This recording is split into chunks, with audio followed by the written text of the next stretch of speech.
Setting goals alone does not make you successful. There's a couple things you can do before and after setting goals that truly solidify your business success. And this is what separates average companies that are begging to go past $10,000 a month to companies that scale 7, 8, and 9 figures.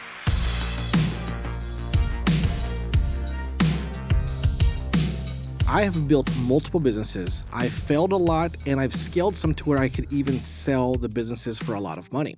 And I've learned that there are some key factors in success that if you choose to ignore them, success is either not possible or very, very hard to accomplish. The whole point of building a successful business is so that it's profitable, you have systems in place, and you find the right people to follow the systems so that it could one day work without you.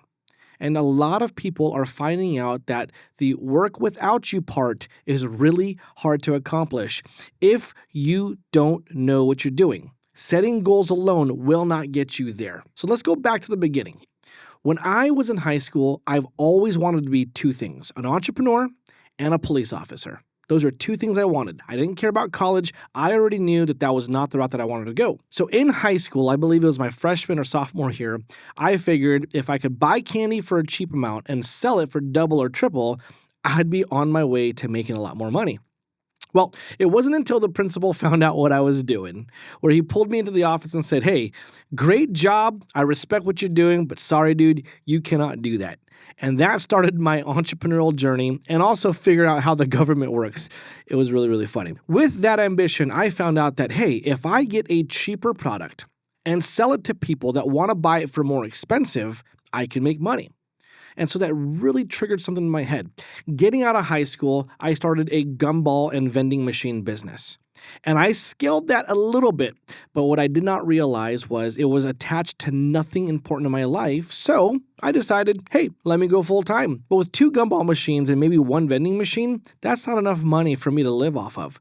So I was spending more money trying to cover my cost for my personal life and not being able to put enough candy and snacks back into the machine. Suffice to say, that business did not work out. I found this statistic: 9 out of 10 businesses will fail. And my attitude ignorantly was, well, let me get started with the first one, second one, third one, fourth one, fifth one. And by the time I do 10, one's going to stick and be successful. Now, look, I would not suggest you do that. That is very painful.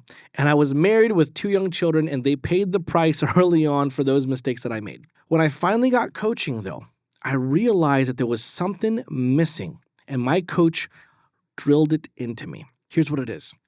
You have to have a strong why. You have to tell the business what it's supposed to do for your personal life in order to really plan how the business needs to look. So setting goals alone is not what made me successful, because I had goals to scale all the businesses that I failed, but I was never able to get it done because my businesses had no direction on what it's supposed to do for me. So point number 1 I'm trying to make is you need a strong vision attached to a very strong why. And this is where you need to spend a lot of time with it, whether it's by yourself or with your spouse if you're married, because that family intertwines and harmonizes with everything that you do. A lot of people skip over this and really take a small amount of time trying to figure out their why. But I want to encourage you, if you're watching this, you got to go deep into that pain. I grew up poor. I was born in the Philippines and at a very young age came to the United States, and we lived in a ghetto.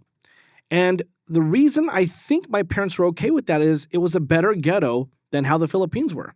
Right? Like in America, living poor is the top 10% of the world. And so we're like, we made it. And in middle school and high school, I started noticing the families that had more and what I wanted. Their parents were entrepreneurs or had high paying jobs. So that was a start to me wanting to make a difference in my life. And so I took that pain and I really drilled deep into my why.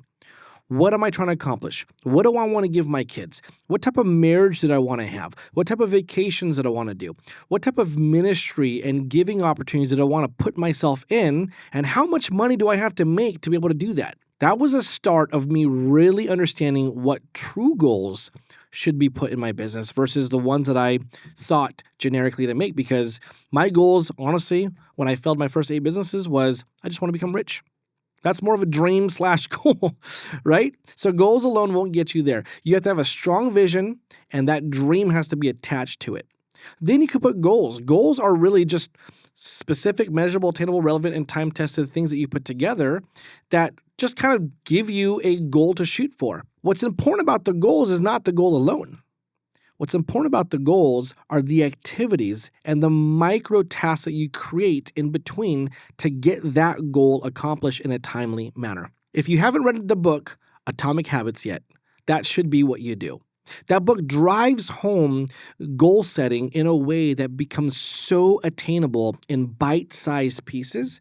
And when I read that book, oh my gosh, it opened up my eyes to what I really need to be focused on, the activity and the tasks. I knew my goal, but how do you actually accomplish it?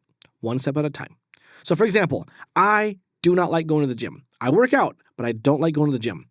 This is what I do to reach my daily goal of going to the gym at a certain time and working out. I shower at night, and my pajamas are my gym clothes.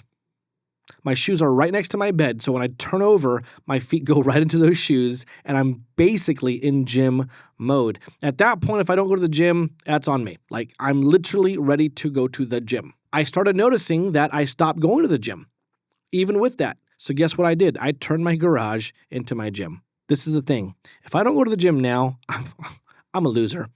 Okay? Like, seriously. If you don't go to the gym and it's in your garage, I got a problem. You know what I'm saying? So goals alone are not the thing to always focus on. It's really the subtasks in there. Here's a couple of other things that you really have to understand when you're setting goals. Sometimes you're not there because there's a lot of learning you need to do. I've been told by multiple mentors that you only grow to the level of your ignorance. And if you're ignorant about something innocently, then you have to learn. And you really have to commit to the investment of learning in order to really accomplish what you're trying to accomplish. Here's another thing that you have to really focus on. Focus on your plan, right? So here's the thing. When you put together a plan, you're not telling your life or yourself that it's going to happen perfectly according to the plan. You're just giving yourself the step-by-step measures it takes to accomplish ideally what you want to accomplish. Now, I love this Bible verse. It says, "Man makes their plan, but God directs the path." And whether you believe in God like I do as a Christian or not, here's the truth. Your plan typically never gets accomplished 100% of the time. But with a plan, you have a direction and you have a focus. And as things pop up like roadblocks or challenges, you can always course correct, but it at least gives you the end point of what you're trying to accomplish. It's like a boat. It never goes in a straight line. When there's winds and when there's waves, it'll course correct, but it's still going to its destination, and that is the plan. Lastly, action. You have to be committed to being actionable. I work with so many entrepreneurs that have big dreams, perfectly outlined goals, a beautiful plan that looks like if they just stayed on course, they'll get it, but they are not actionable. These are people that are actually even committed to learning. They're on YouTube watching Alex Hormozi or Myron Golden or my videos or anything like that, and they can really quote what everybody is saying. However, they're not actionable. And that alone stops you from being successful to your truest potential. When you set your goals, make sure that you're planning before and after. Make sure that you understand that it's not just goal setting that makes you successful. It is literally getting granular on the very important things. Having a strong dream attached to your why in life. Making sure that the goals have actionable steps in between it that gives you an understanding of the micro tasks and the micro goals it takes to be able to meet those goals. Learning, making sure that you invest in that, whether it's paid or just time or both. Putting together a plan and committing to action. And if you do that long enough, you will be successful. You will accomplish what you're setting out to accomplish. So I like to simplify things like this. The formula for success is doing the right things over and over again and being too hard-headed to give up. So if you like content like this, make sure that you subscribe to this channel and like this video. And also, if you're looking for a community of entrepreneurs that are like-minded, where you can go in there, ask questions, and bring value to others when they ask questions about entrepreneurship, I want you to find the link below for our school community. Right now, it's actually free, but we are filling those rooms up quick, and one day we're probably going to ask for monthly reoccurring investments from that. So if you want to join now for free and stay there, I would suggest you click on our school community. Now, if what I said today really resonated with you, and you are struggling to really get to the next level in business, let's say that you are at a very low 7 figures and you're trying to figure out how to get to 8 figures or scale in your 7 figures, but you're struggling with what does it really mean to be successful. Make sure that you reach out to our firm, and one of our coaches can do a discovery call with you and figure out if we are a good fit to help you cross that finish line of success in your business. With all that being said, I hope you all do well in your business and stay strong.